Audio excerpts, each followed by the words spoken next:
Yes, going back and pleasure. forth. Mm. Yes. Welcome to Thank the you. Off the Deep End. All right. Good to And be here. please take a few moments and introduce yourself, Mike.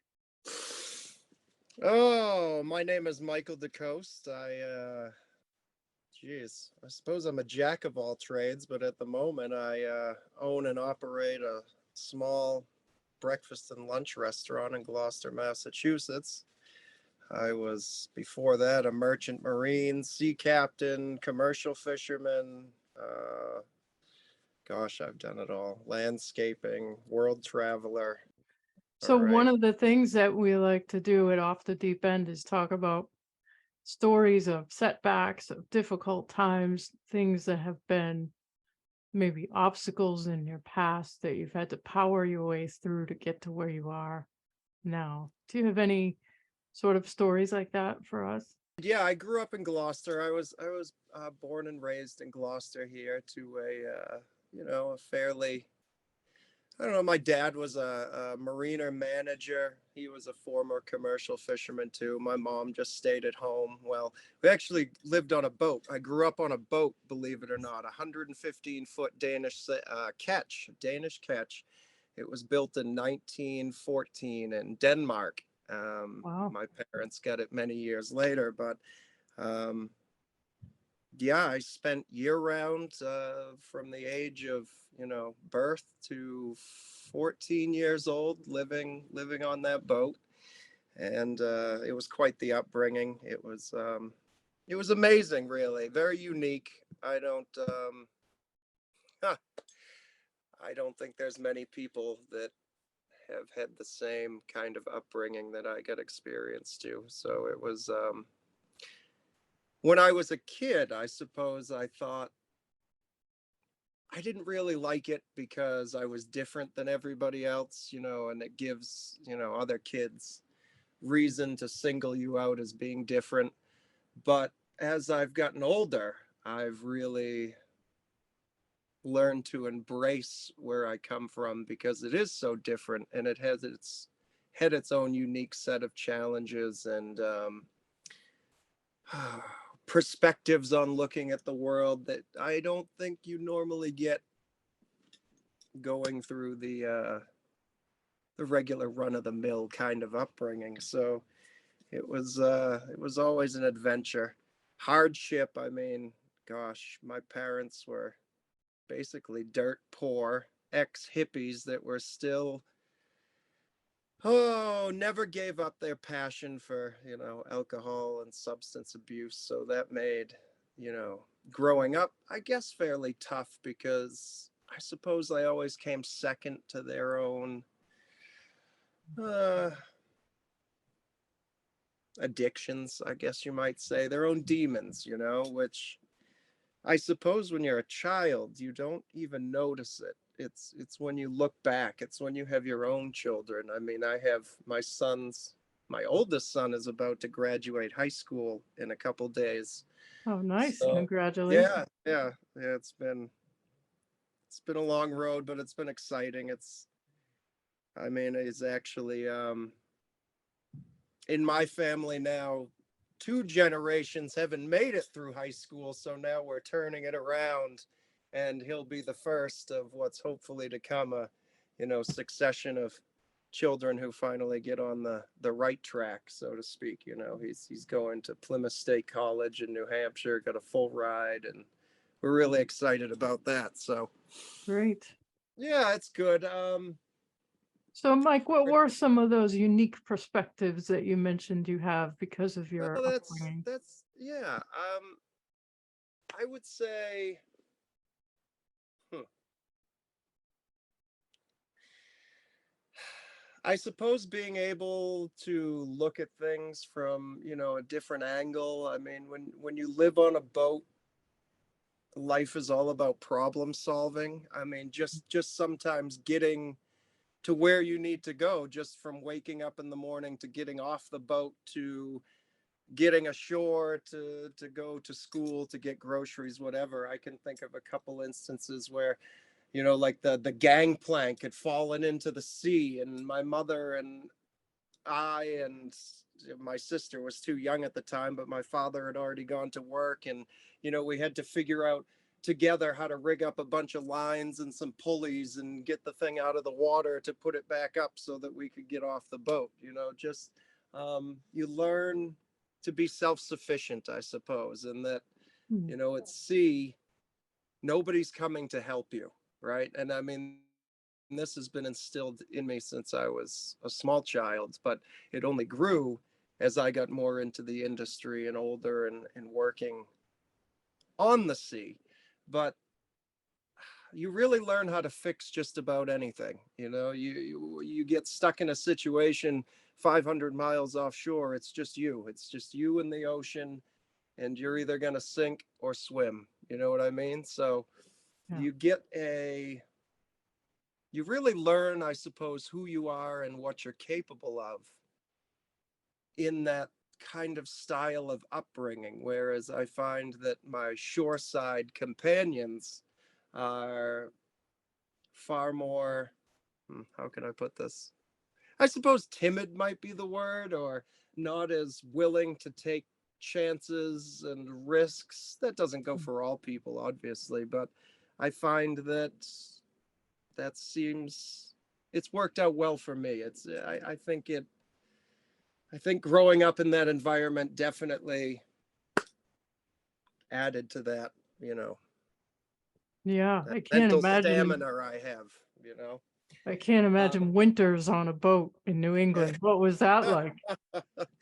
they were cold. Honestly, I can remember that I was always sick in the wintertime. I would get, the doctor called it onset winter asthma, but the truth was we lived in a moldy old hulk that was freezing cold all the time, and I was constantly being bombarded by, mold spores and fungi and diesel fumes. And I can remember I'd be shivering in my bunk, with all the blankets pulled up, and my father had been a little lackadaisical on putting the caulking in the side of the hull because, the bar room was more important, and you could literally see out the cracks in the wood, as the winter air is blowing in on you. So it was, I don't know. Would I trade it for the world though? No, not at all. It was amazing. It was a great experience. Um, so at about 14, gosh, all life fell apart for me. My parents basically went their separate ways. They blamed each other for everything, and that wasn't conducive to moving forward. So we ended up boatless, homeless. Oh, wow. Um, my mother was hopping from one hotel room to friend's couch to sleeping in cars only to feed her, desperate heroin addiction. My old man decided that he was going to go back to a more wayward lifestyle, so took every last penny he had and bought a tour bus that was converted to a camper. So I ended up living with him on the tour bus in a parking lot to the charter boat company that I worked at as a kid, which, couldn't have been more convenient. I mean, I ended up living a stone's throw from where I was working. um, and I basically just slugged it out for the next couple years, not going to school, working on the charter boats, living with my dad until his life completely fell apart. And then I think it was like 16, I dropped out of school altogether, um, and went charter fishing on one of the big head boats, the Yankee Caps, down to Key West, Florida. We did 6 months of the year down there, fished the reefs for grouper, snapper, that kind of thing. And then we would come back up here for 6 months and fish for ground fish and tuna in September, October. We'd be taking people out fishing. This wasn't commercial fishing. It was, head boat charter fishing.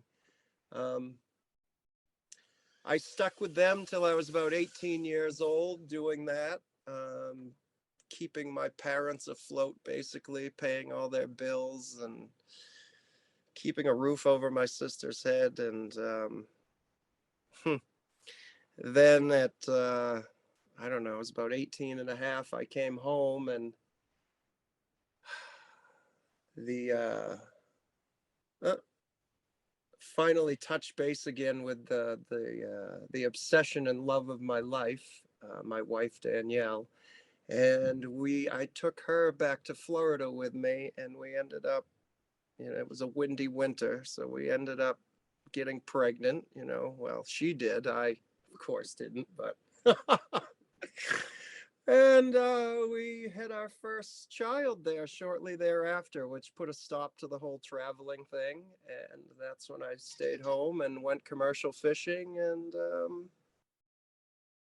started grinding it out into, I guess, where I am today. I mean, I went, that's a pretty fast forward through the last 18 years, but I stopped commercial fishing in 2008 when the market fell apart. We were getting no money for fish, 4 or 5 cents a pound. It wasn't even covering the cost of fuel.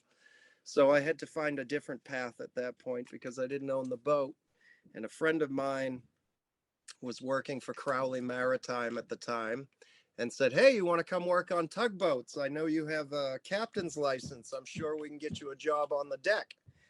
And I said, "Oh, what the hell? Let's do it." So off I went and spent 5 or 6 years doing that, towing, working on the deck of tugboats. But we towed the largest barges in the world, 3 decks of tractor trailer trucks. The barges were 730 feet long, and we'd tow those barges from Jacksonville, Florida to San Juan, Puerto Rico, and then back up to Philadelphia, back down to Jacksonville, Puerto Rico, basically the Bermuda Triangle, for 6 years. I never saw any aliens. Nothing crazy ever happened. It was pretty mundane. And, that was obviously hard. I mean, I ended up stopping that because I hated being away from my family. At the time I was young, my kids were young, and I would still hate to be away from them today, but as age grows on you and you mellow out a little, I don't know, things in your mind change. But at that time, I was still so young and bullheaded. I just had to get out of there. So I came home, took a job cooking, and no, I'm sorry. I came home and took a job baking bread in one of the local bakeries. And I was working at the restaurant that I currently have now, one day a week on Sundays. And apparently I excelled there because the gentleman who owned the restaurant was a family friend of ours. He was older, he was in his 70s. And one weekend, this time of year, no, it was about end of June, he said, "You know what, Michael? I've had enough of this. And if you and everybody here want to keep your job, on Monday, the place is going to be yours. I'm going to make it real easy for you, but it's going to be yours. Take it or leave it. You got the night to think about it." Okay. Well, I went home and talked to Danielle about it. And, we were both already kind of working there anyway. She waitressed there a few days a week, and I was cooking. And what the heck, we said, why not? So we dove right in, and that was, gosh, almost 8 years ago now. And I suppose the restaurant has actually been the most trying. And when you go into a restaurant, you don't think it's going to be hard. Everybody tells you it's going to be hard, and they all say, "Oh, you got to pace yourself." And you say, "No, no, no, no, no, I'm fine, I'm fine." But the truth is, it's a lot of hard work. Go for it. So your life has been extremely interesting and unconventional, like you said. I mean, you were Yeah, 14 when your parents split. Your mom had substance use issues. Your dad sounds like he was, you know, in same his own. story. Yeah, yeah. Yeah. And so at 14, you were shouldering all of these responsibilities and working. making I money to support your family. I was, and I quickly, I have to say, at the time when I was 14, it didn't feel like anything outrageous to me. It felt like Right, normal. But right. now that I have an 18-year-old and a 14-year-old, and I look at my 14-year-old, I say, there's no way. Like, no way. So I don't know. I was either just that much different, or maybe I've done such a good job raising my children. They've been allowed to be children where I was, I suppose, more parentified. You know what I mean? Yeah. And because I don't I mean my kids still can't even remember to take their lunch to school, let alone pay bills and keep a house. What what were some of the things? What were some of the thoughts that were going through your mind? I mean, at some point, it must have, it looks like we froze up. At some point, it must have crossed your mind that, like, none of your other friends were living this way. How did you cope with all that? How did you do that? Was there anyone or anything that was a positive influence in your life that helped get you through those times? In my life, I realize, or I have gotten to a point where I can see who I am better, if that makes sense. And I like to think of myself as a conduit. I just kind of let the universe flow through me, if you will, and I don't, it's sort of woo way, like you just kind of, I mean, there weren't many other choices. Yes, at the time, did I see my friends living different lives? Sure. But when I look back on that time and I think about what I was doing, it was as if I didn't want to be anywhere else anyway. Like I wasn't upset that my friends were still in school and I was down in the Florida Keys working and having a blast and, charter boat fishing and going out to the bars every night that we were on shore with all the older guys. I mean, at the time, no, it was a blessing at the time. Now, in hindsight, I think, wow, wow. Because there were a lot of people in my life in those younger years that were trying to cajole me, to guide me in the right direction, like a parent would do. Like, you should really save your money.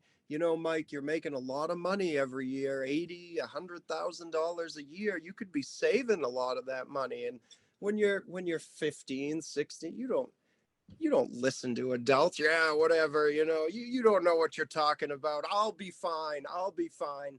And the biggest takeaway is that, gosh, I wish I had just listened to all those people, because I'd be a lot finer now if I had done what they said than where I'm standing. Not that where I'm standing's bad. It's just I might actually have a little more money in the bank and own my own home and that kind of thing, right? But it hasn't been a bad ride anyway.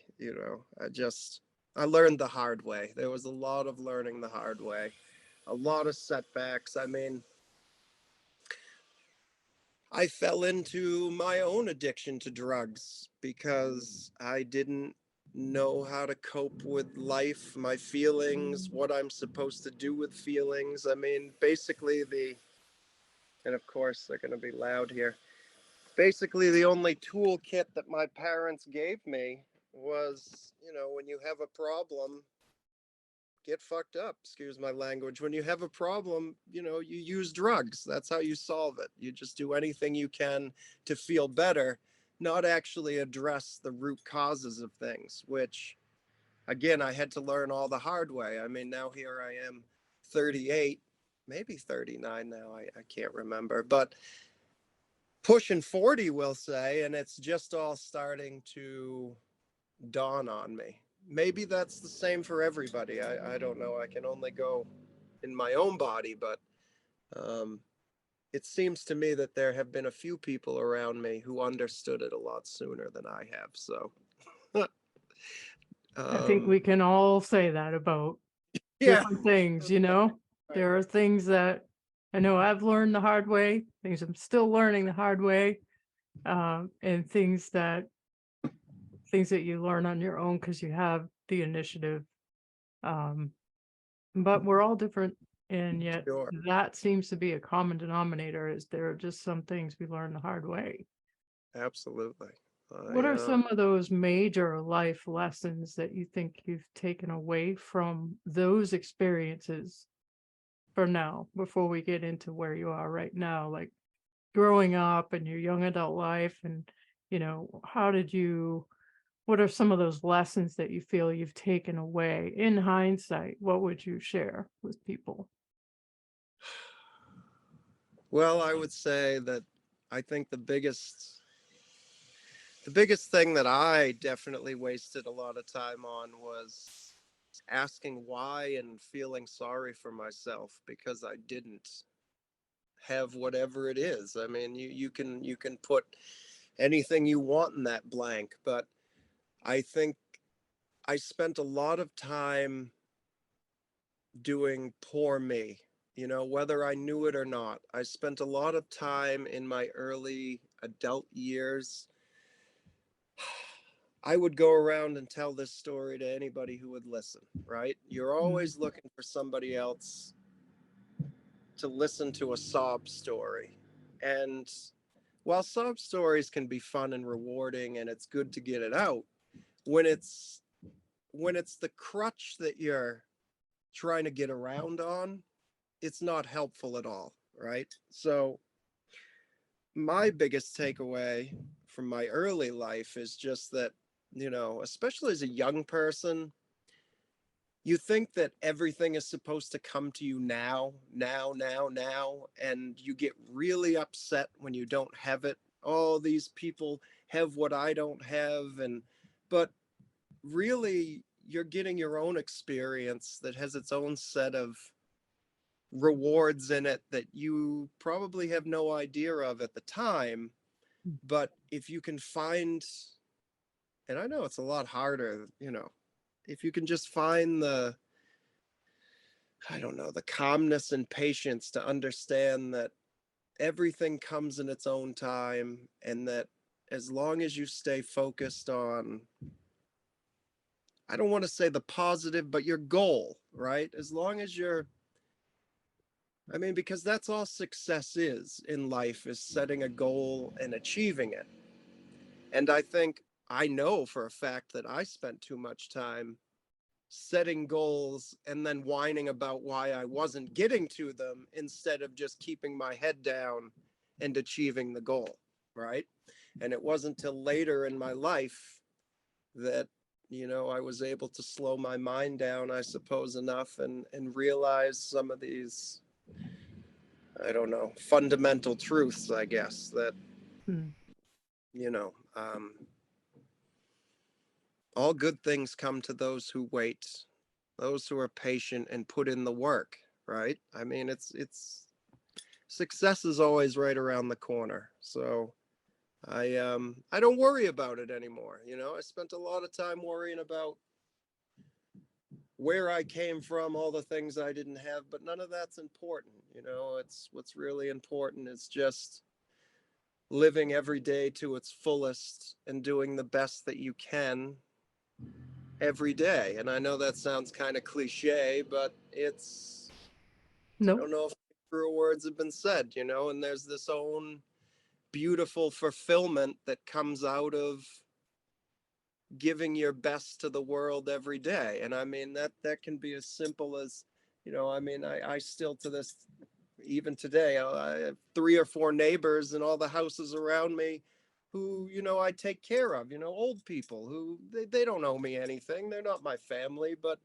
I have the time to give, so I give it, and I ask nothing in return. And that in itself, bringing them that joy, bringing them that company, just knowing that people are better off because of me. That's Mm, all that it's about.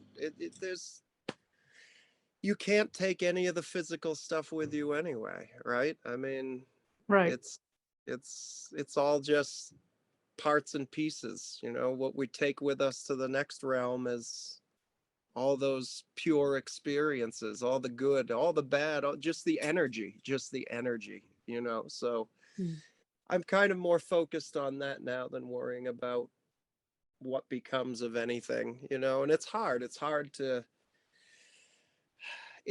live in a materialistic world and not be a materialist, you know. Yeah, well That's said. yeah. Well But said. So how would you say that your early experiences lended themselves to helping you be the restaurant owner that you are now, which by the way, as I've told you, I think it's a fabulous place.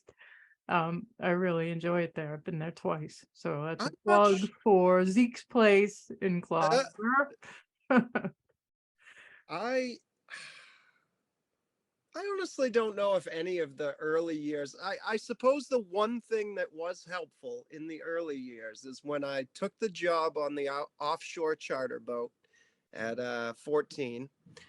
I was a year after that, the guy who owned the boat, he didn't want anything to do with the galley. On the boat, there was a food service, breakfast, lunch, and dinner. And at the time, I knew just enough that I could cook eggs and French toast. You know, not really well, but good enough for people out fishing, right? You know, nobody really cares 80 miles offshore. So he gave me the galley. He said, "Here you go. I don't want anything to do with this. Just run it, make it work." And of course, I don't know why you tell a 15-year-old to do that anyway, but that I guess I could do it. They saw something in me that was worth it. So I took on the responsibility. I had a friend who worked on the boat that was a year or two older than me. So he had a pickup truck. So it was perfect. So we'd go shopping together and get all the stuff because I didn't even have a driver's license yet.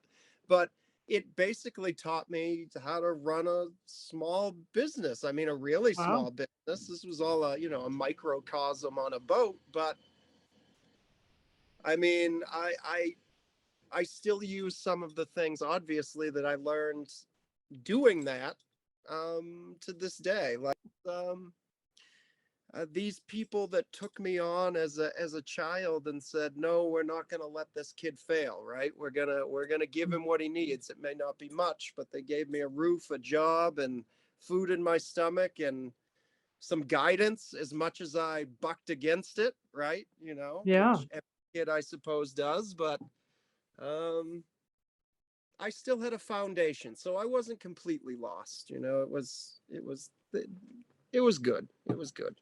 Yeah. No, I mean, clearly they saw someone that knows how to be responsible and work hard, all the things that you shouldn't have had to be as a kid, but Sure, you were. sure.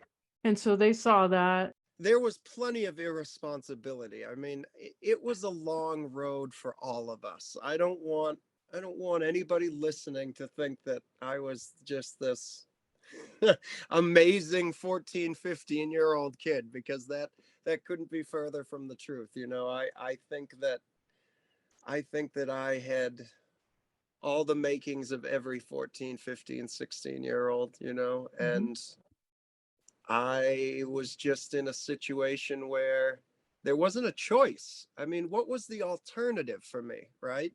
I was not about to go live hotel room with my mother, you know? And I think that some of this, like I say, that's why I have to come back to the conduit, right? I do believe that what goes through me is coming through me. My friend George, he's an older guy, senior. He's about 80.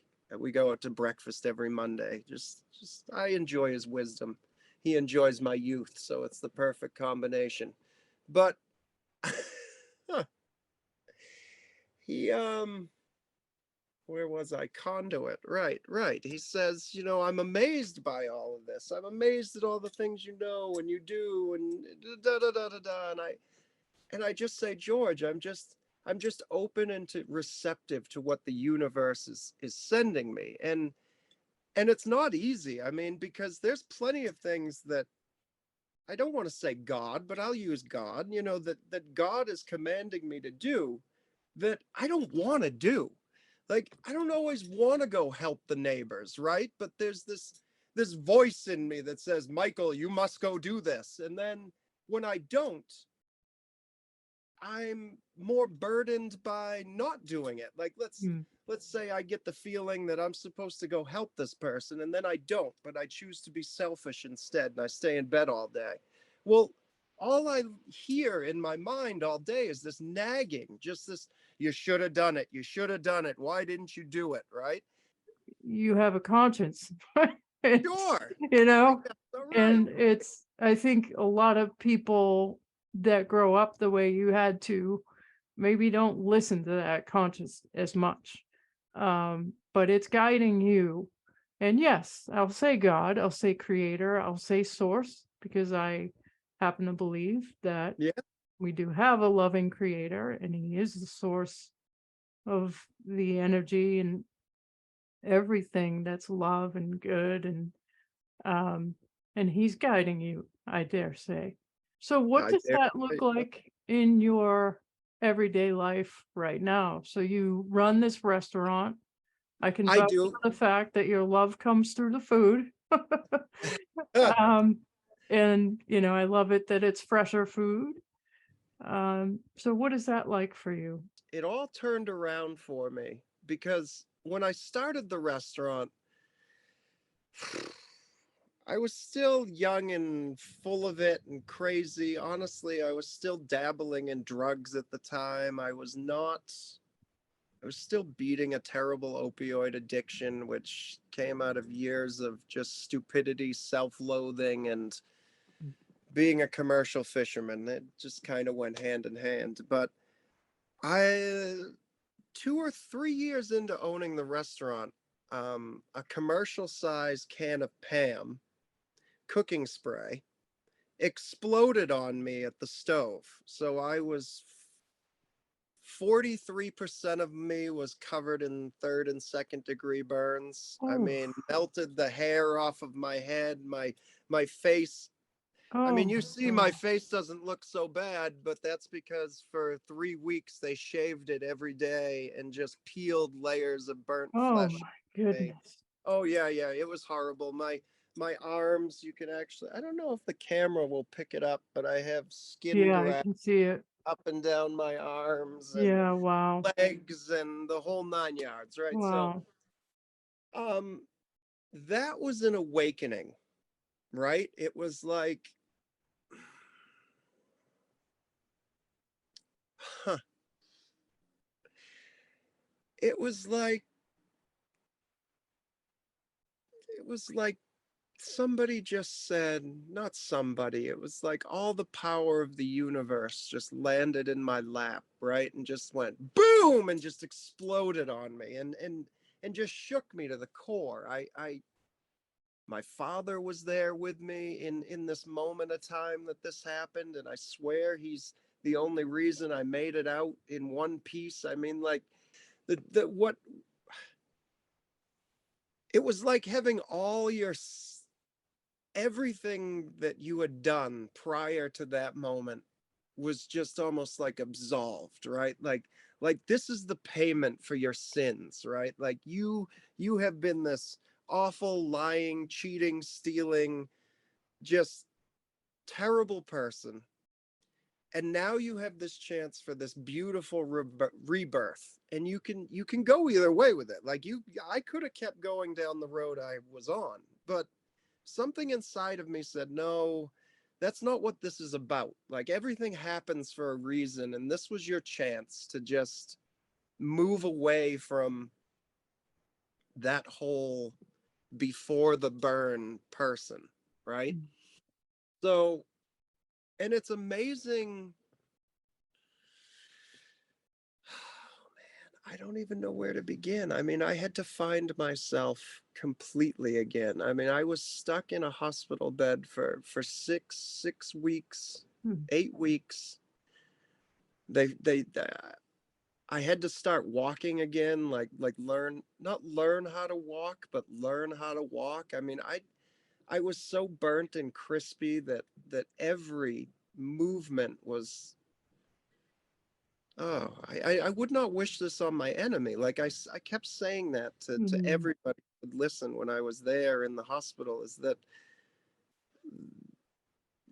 I couldn't, I I I don't there isn't enough hate in me to wish this experience on anyone, right? I mean, just mentally to get over the fact, because when I was there, laying there, I'm thinking, oh my goodness, like I'm going to be deformed. My face is going to be a mess. I'm going to look like, oh, what's his name? That action hero there. Oh, anyway, I'd have a terrible, grotesque face, and that's what it felt like. And I thought, oh my gosh, life begins again from here. And it really kind of did. And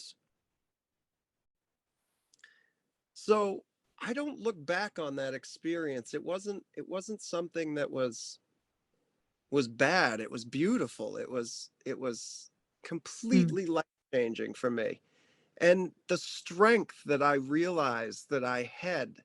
I mean, things don't even hurt anymore. I mean, like hit yourself with a hammer. Who cares? I mean, when you've set yourself on fire, you can't. There's nothing that compares anymore. So it gives you this strength of.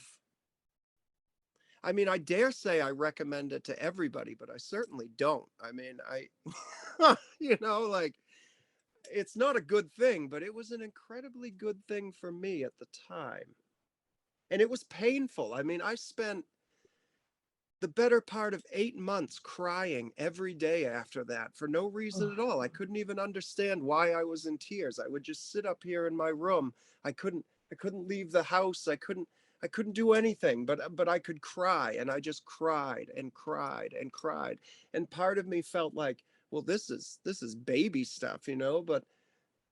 But then again, the voice inside of me just said, no, Michael, that's not what this is about at all. You have to get this out of you. It's got to come out. And we just let it out. We just let it out. Mm. And again, I was already, believing or under the belief that feeling bad for myself wasn't the answer. It never is the answer. I mean, to this day, I could still be riding that wave. I could be saying, oh, you know, my scars hurt, and the PTSD from being exploded in my kitchen. How can I go back into the kitchen? How can I stand in front of this Pam can every day?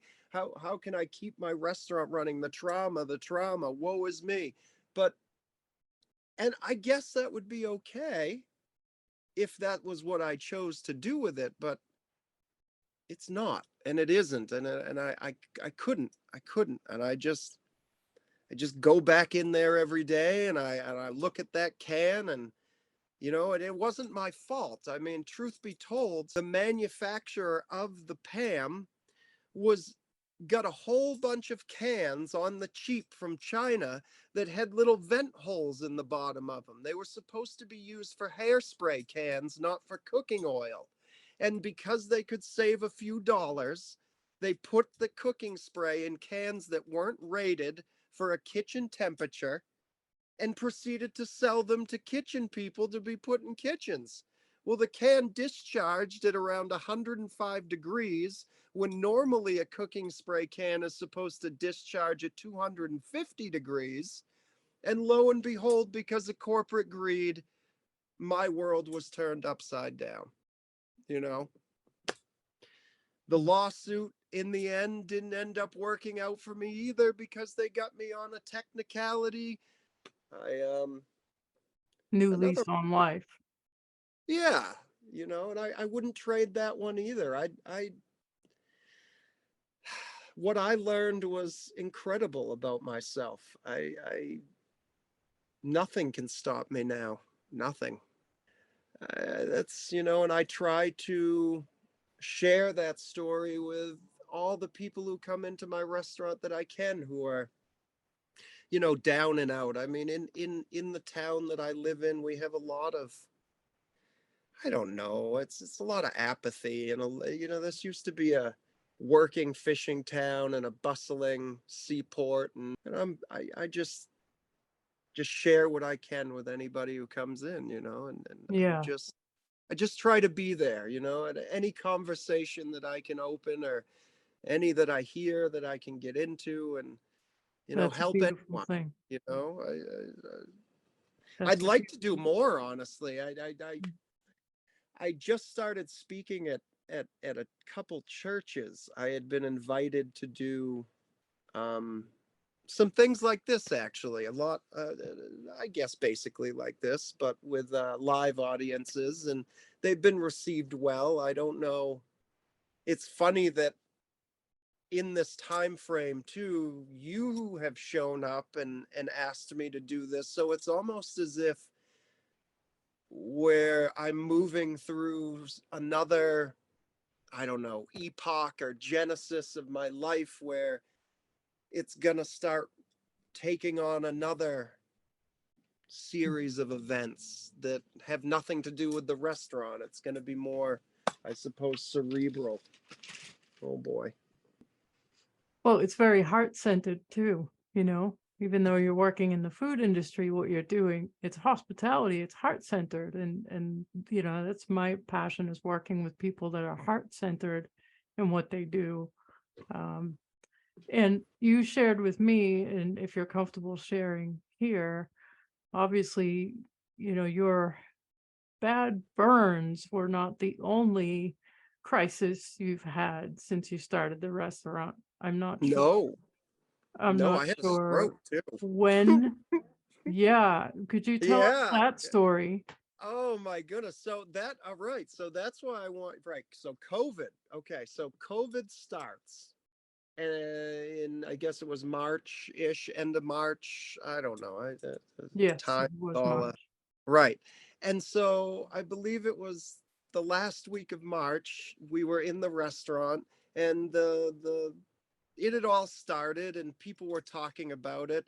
And my oldest friend, Archie McLeod, comes into the restaurant, and he starts talking about COVID and lockdowns and restrictions. And I'm standing there at the grill cooking, and all of a sudden my knees start to get weak. And it's like, oh my goodness, I don't feel so good. And then I got really weak, and I dropped to the floor there, and I started crawling toward the bathroom from the kitchen because I couldn't even stand up to walk. And at that point, my coworkers saw me, and they said, "Oh my goodness, what is wrong with you?" And so we go to the hospital, and the hospital, of course, is crazy because COVID has started, and they're all concerned about COVID lockdowns and safety, and they really had no interest in dealing with me. So I get to the hospital, they check me over, they said, "You're just having an anxiety attack.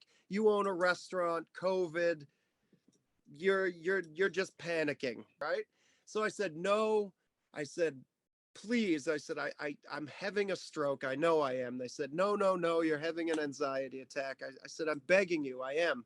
They said, "All right, we'll send you for a CT." They said, "No, no, we don't see any brain bleeds. You're all set. You're just having a panic attack. Off you go." So I went home and went to bed. And I woke up the next morning, basically blind in both eyes. So we only realized that because I could kind of see, but I ended up walking into my wife leaving the bathroom, and she said, "Watch where you're going." I said, "I didn't even see you there." And she says, "Oh my God, you didn't even see me. I'm right in front of you." I said, "No." So we called my primary care physician, and he said, "No, no, you're definitely having a stroke. Get back to the hospital. Tell them that I'm sending you to the hospital, and we want all the tests and the whole 9 yards." So we ended up going back to the hospital, and it was the same staff there, and they weren't very pleased to see me. So they sent me back for another CAT scan. And while they were waiting for the results, a different doctor came into my room and did some simple eye tests on me. Just how many fingers am I holding up? And I couldn't see. And he says, nurse, you realize your patient's blind in here. And then, and everybody comes running. And then the CAT scan comes back. Oh, Mr. DeCoste, you do have bleeding in the brain, blah, blah, blah. But it's too late to give you the anti-stroke medication now. So I was basically blind in both eyes halfway, which is the strangest thing because you're literally like somebody just put black over both sides of both eyes. So you just see out of half of both eyes vertically. And then I couldn't remember anything. I mean, terrible, uh, terrible short-term memory. The strangest thing happened though. They told me that not to worry too much, that, things will come back. And luckily, about 4 weeks after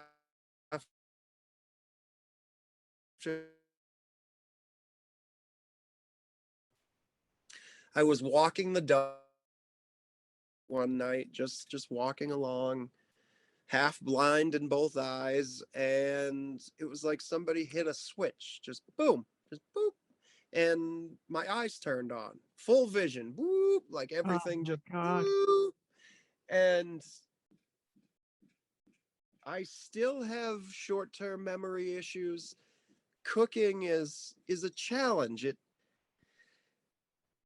What people don't understand, and it's hard for everybody to understand, is that on the outside I appear fairly normal still.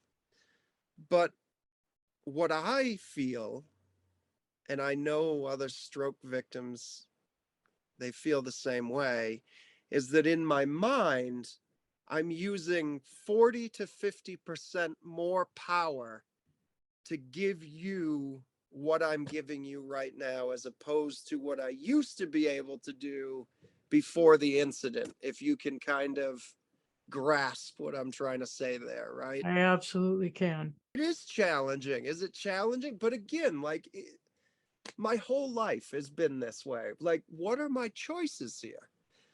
Yes, I could give in to this. I could say, oh, I'm a stroke victim. I have disabilities now. Give me a government check. Let me stay home. Let me atrophy. Let me feel sorry for myself and do nothing. Right? I could do that. I could tomorrow. I could go do it all but that's not even an option. Like, it's not even a consideration. The only option is to move on, right? Just push on.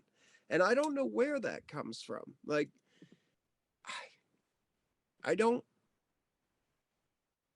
sometimes I just want to lay down and die. Like, sometimes I just feel like it's enough. Like, just stop. But something still compels me to get up every day and just keep doing it. The sun's going to rise tomorrow, it's going to fall, it's going to rise, and that's going to happen with or without me. So I'm either on the ride or I'm not, right? I mean, and life is really too beautiful not to enjoy.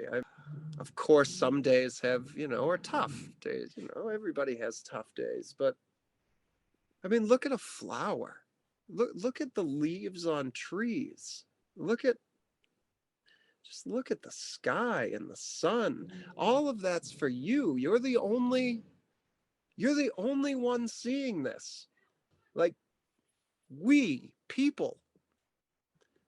It's amazing to me. You can't take any of this for granted. Like, your eyes are the only eyes that are tuned to this frequency, to see this world the way we see it. And that in itself is a gift. Would you say that the unfortunate experience you had with the Pam can of Pam, however you want to Yeah, say yeah. that, um, in some way cushioned the blow that this stroke could have been otherwise, in terms of, in Oh, a way, without a sort of doubt. I mean, preparing you? without a doubt. I mean, the stroke wasn't even a thing. I mean, after that, I mean, I had just come off the burn, so Mm. I mean, it was a little frustrating to be in this position where I was like, man, I'm just feeling better from the burn. I'm just starting to get back up on my feet. And then, boom, stroke. But at first, the doctors had believed that the stroke was just a symptom of the burn because that can Mhm. happen to burn victims later down the road. But they, in the end, ruled that out. I guess I had a different kind of stroke than what that would have been. So the stroke was just a random occurrence that happens to 11% of people my age. And I was just that part of the percentile. So Uh, how long a recovery did you have after the stroke? I had the ability to stay home a little bit more and kind of rest, but me being me, I don't think I was down long. I believe I was back full time by August to work. And part of that is my unwillingness to admit that anybody could do it better. Oh, You know? you don't have that victim mentality that you mentioned having as a younger person. And No. Mike, what would you say to someone who might be listening right now that has big dreams and they're just up against a wall? It's one setback after another. What kind of advice would you give them about pushing forward for their dreams? Success is always just on the other side of failure. Wow. It's as simple as that. And usually, I would say more often than not, the only reason that we fail is because we just don't give it long enough, right? I think that I have to believe this because if you go back, or not go back, but if you believe that, let's just use yin and yang, for example, right? I mean, everything is because it has an opposite, right? So, I mean, tall and short and loud and soft and crescendo, decrescendo, all these things, they only exist because they have an opposite, right? If we wouldn't know one without the other. I think where we get hung up is that with our big dreams, we don't see them come fast enough and then we get discouraged. But I'm truly at a point now where I believe that success and big dreams, there's another ingredient to the recipe that has always been there, but we forget it. And it's called time. Mm. Time is the essential ingredient to all success through hard work. And in this fast-paced world that we live in, I think that we get lost on that. We expect it to be now. We expect it to be like our on-demand television, and we expect it to be like immediate food service and all of these things that we're getting now. I mean, even communication. I mean, what we're doing here is another example of now. Whereas when I was born or in my youth, if you and I were going to do this, we'd have to schedule something and wait weeks before we could meet each other and drive to a location. But we don't do that anymore. It's just now. It happens instantly because life is still operating under the same parameters it always has. It's difficult, I think, to understand that principle, right? I mean, I think nobody's failing as long as you're on the road to your goal, to your end game, right? Because in my opinion, or in my humble, what I've learned through this life so far, is that the universe works in the most amazing way through a tool that you possess called imagination. And people don't give imagination enough credit, or the credit that it's due. Everything except what God gave us was a thought in someone's imagination before it existed. And the only reason that these things have been transmutated into existence is because someone held their thought in their imagination and chased it. I mean, held it there till it flowed through their being into existence. Putting down. Yeah, absolutely. And I'm on board with that. Was there a point, Mike, because I don't think you mentioned when you were on the boat, as a kid, or you were working in that galley, was there a moment where you saw yourself running a restaurant? What Running were a some of restaurant, your dreams? yes. Yes, and that's what's funny is because running a restaurant has always been a dream of mine, so to speak. And I find, and I don't want to sound like a madman, but I'm really starting to utilize the system that I have just told you about because I 100% believe in its power, in the power of imagination and the transmutation of thought now at this point. There was a time where I was a little skeptical about it, but now, in fact, as I look back on my life and see all the things that I've held in my mind's eye and desperately wanted, truth be told, I have them all. I mean, at 14 years old, I was head over heels for this girl who wanted nothing to do with me because I was this little boy, right? But because I would not accept anything but her. Here she is now. We've had almost 25 great years together, right? Awesome. The restaurant always been a dream of mine, right? Now I didn't hold the dream. Look, it just, the universe just gave it to me. Remember the story. I was just working in a restaurant, doing hard work, giving my all at that restaurant, and the restaurant gave itself to me. Hmm. I always wanted a 1978 Corvette, right? Always wanted one, been my favorite car forever, right? And then lo and behold, I do a bunch of nice things for an old man. What do I get? A 1978 Corvette that was sitting in his garage, only because I gave hard work and dedication, right?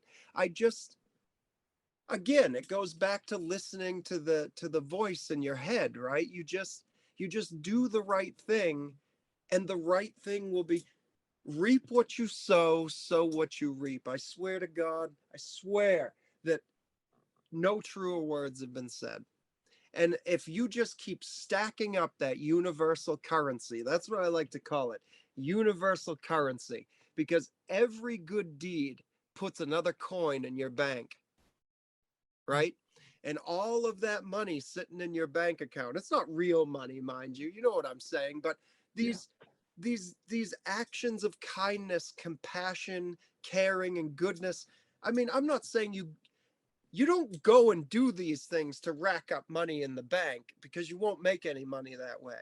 It's just a it's just a side effect of being good and decent, caring, that the universe will give back to you what you put in, that universal currency in the bank. So anytime that my imagination decides that it wants something, the universe has no choice but to cash in my coins. It just doesn't.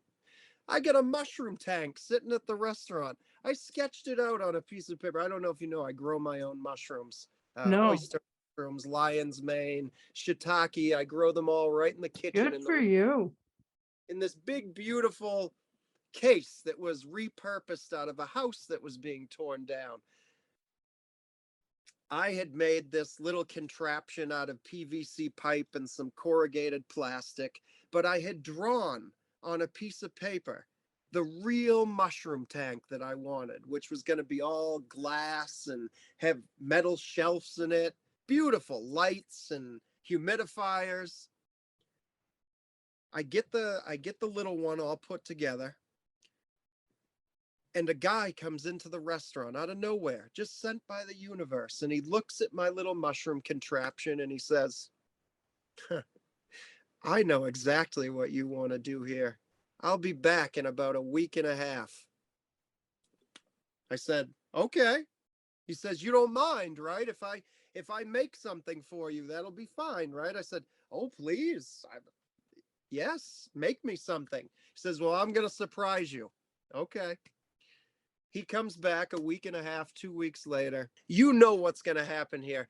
The mushroom case that he brought me is almost an exact replica of what I sketched in my notebook. Wow. He That's never saw incredible. the notebook. He never saw, he just stopped in once, saw it, and said, I know what you want, and came back with exactly what I want. Now, if that isn't, I don't know what to make of that, you know? Well, so And that's a go, great segue into a question I want to ask is that, and maybe this is the story about it, is what is the kindest thing that someone has ever done for you? hmm.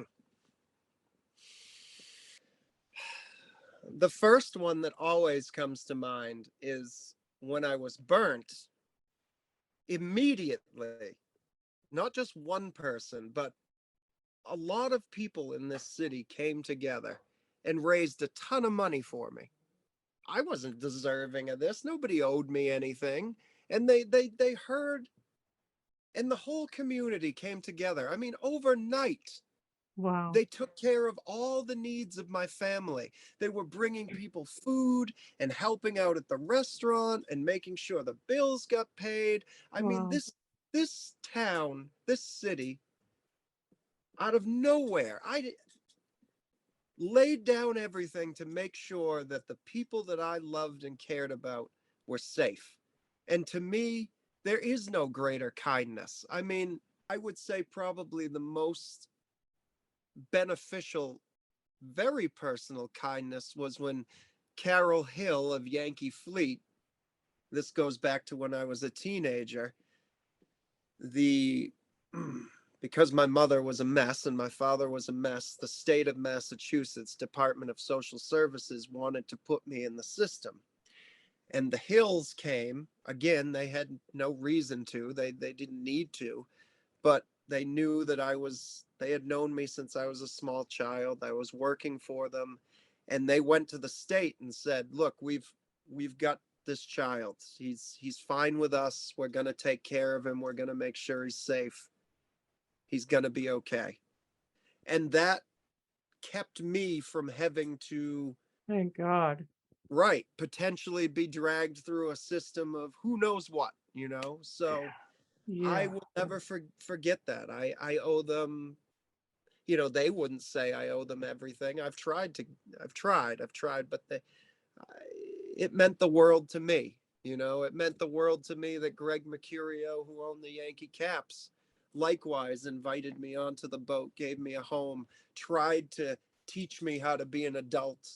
You know, all these Yeah. people in my early years that were there, that, I mean, that's what really counts, you know, all these people who were willing to set aside their own lives to take on, and that's something that I still do to this day. I mean, I all I can do is pay it forward, right? I mean, too much of me is owed to too many other people for me to not carry on the tradition, right? Right. Beautiful. Yeah, it's a Yeah. beautiful thing. Oh, Yeah. Mike, do you have any final thoughts before we wrap this particular one up? Um Any message you'd like my subscribers to hear? I would just say to really, this is all, it's a gift. It's amazing. It's, don't, existence is amazing. Every day, as mundane as it might be, is special in its own right. And I know when you're standing in this, when you're in this life and you're looking out these two eyes and you look around you at your life and you think, bullshit. But no, it's not. I mean, like I said, just take a walk and look at a flower. Mm. Just the design, the design of everything around us is so, it's powerful. It's powerful stuff. And we should all just be so thankful to be a part of it because it's over before you know it. It's been on my mind a lot lately is that I have a lot of senior friends, and recently a few of them have passed away. Mm. And it's quick. I mean, I'm pushing 40, like I said now, and I don't feel any different than I did when I was 15, but I know that time is running out. It's running out for all of us. And if we spend what time we have poo-hooing about what we don't have, then we'll never enjoy what we do have, right? And Yeah. that's hard for me. Look, I'm learning like the rest of us to embody these words because trust me, I'm not always doing a good job at this either. And I think it's important for everybody to know that even if today you're not doing a great job at this, at that embodiment, you get to go to sleep tonight and wake up tomorrow with a do-over. You can always change tomorrow. I mean, you could change right now, but I like to sleep off the crappy day and wake up to a fresh one, right? Like a rebirth, right? And we all have that opportunity every day. There is no, it's never too late. It's never too late for anyone. And I think Right. that's important, you know? One of That's my favorite it. sayings lately, I forget who said it, but it goes like this: "It's possible to be a work in progress and a masterpiece at the same time." I like that. And That's what I that's was all of saying, us, right? I right? mean, Yep. we are works in progress and we are masterpieces at We once. are. That's yes. I love it. And Mike, you have such a beautiful mosaic of life experiences that um, I know I can see are already making a difference in people's lives, from the food that's served to them to the sense of community you bring to people in your town. I thank you so much for that. I'm so glad that I happened upon your place a year and a half or so ago, whatever it was. And I wish you continued success and health. Please stay healthy and strong, and God bless you. You're doing amazing things. Uh, I will just humbly accept your beautiful words and thank you, and you stay well too. Just God bless you.